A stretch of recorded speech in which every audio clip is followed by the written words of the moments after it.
Bonsoir à tous et soyez les bienvenus sur l'antenne de Grande Île TV. Nous sommes le jeudi 30 août. Tout de suite le Flash Info.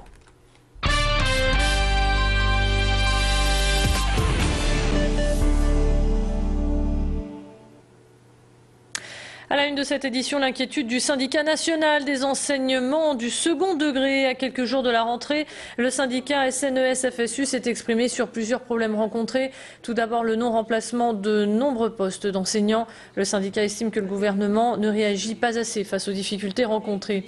Enfin, le syndicat souligne également le manque de manuels dans les collèges, surtout dans le Pas-de-Calais. Plus de précisions au micro de Mathilde Espinas.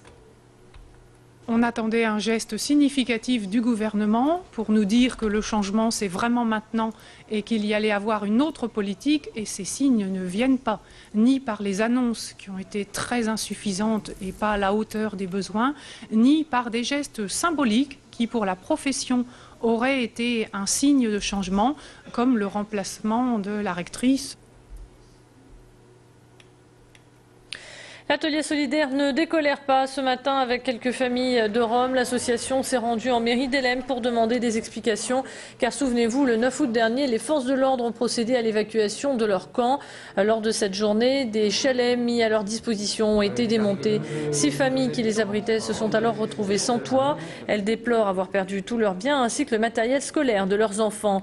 Aujourd'hui, familles et associations demandent des explications sur le démontage de ces chalets et souhaitent que des solutions de relogement soient proposées, car aujourd'hui ces mêmes familles dorment sous des tentes. Pour Yann Lafolie, cette expulsion est un retour en arrière avec un autre problème, c'est la rentrée scolaire. Voilà, le problème c'est que les chalets ont été enlevés du terrain, le reste, tout ce qui était dedans a été détruit. Les familles sont parties avec un baluchon, avec ce qu'ils pouvaient. Et ça pose des problèmes pour la rentrée scolaire, c'est-à-dire que c'est mardi prochain. Les enfants dorment sous les tentes, il n'y a plus assez de vêtements, il n'y a plus le matériel scolaire, donc ça pose vraiment des soucis pour cette rentrée. C'est ça l'urgence. C'est mai bien, les animaux, c'est comme nous. Les animaux, les dorment les SPA. Nous, les dormir les tentes. Les enfants, c'est 4 les enfants, c'est nous les parents. 6 personnes, les dormir en tente, les 2 personnes, c'est pas possible ça.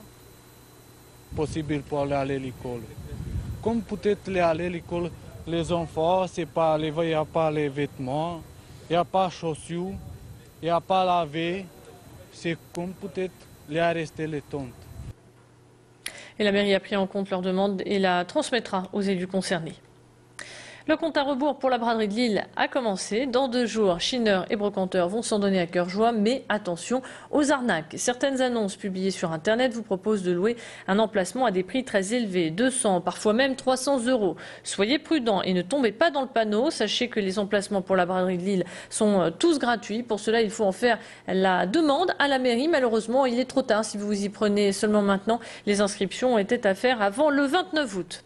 Et pour ceux qui ne vont pas chiner ce week-end, mais qui apprécient manger une bonne moule frite, voici une recette qui va vous mettre l'eau à la bouche. Nous sommes allés voir Philippe Nonnet, chef cuisinier du restaurant Chanteclair à Lille. Ici, 200 kg de moules ont été commandées pour ce week-end. Elles seront servies à la marinière, au roquefort ou avec sa délicieuse sauce au safran. Et c'est justement cette recette qu'il nous présente. Regardez et prenez des notes. Mes moules, au safran, j'ai des marinières, c'est-à-dire échalotes ciselées. Et moi, j'aime mettre du céleri branche dans mes moules. J'adore la saveur du céleri branche et je trouve que ça se marie particulièrement bien.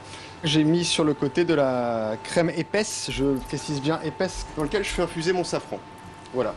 Je la fais réduire à consistance, car le jus des moules va détendre la sauce et pour avoir quelque chose qui tient à la moule, qui puisse être savouré, il faut la faire réduire plus que nécessaire.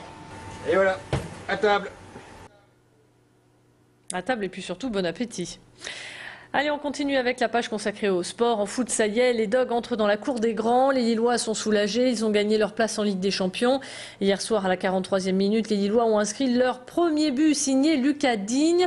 Vous le voyez d'ailleurs ici en image et vous voyez la joie de Rudy Garcia et de tout le staff. Le deuxième est venu lors des prolongations à la 105e minute. Il est signé Tullio De Melo. On le voit d'ailleurs ici en image. Un but qui symbolise en tout cas la délivrance pour les hommes de Rudy Garcia.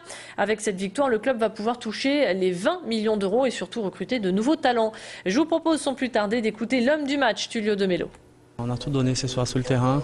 On a On a rendu la tâche plus difficile pour nous en faisant un match aller mauvais de notre part. Donc aujourd'hui, on a dû se rattraper, on a dû tous donner le maximum de soi pour cette qualification. On savait que ça allait être difficile jusqu'au bout. On savait qu'en gagnant 1-0, on pouvait se qualifier quand même. Ouais, et puis sachez que c'est la 5e fois de leur histoire que les Dogs vont participer à cette compétition.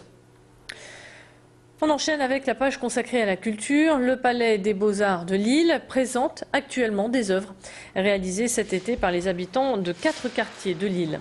En rapport avec l'exposition Babel, ils ont dû laisser libre cours à leur imagination.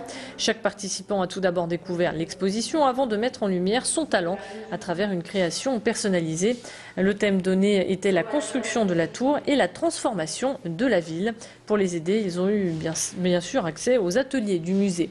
Sachez que toutes ces œuvres sont exposées à l'espace Édouard Pignon à Lille, et ce jusqu'au 2 septembre. C'est ainsi que s'achève cette édition. Merci de l'avoir suivi et à suivre votre météo.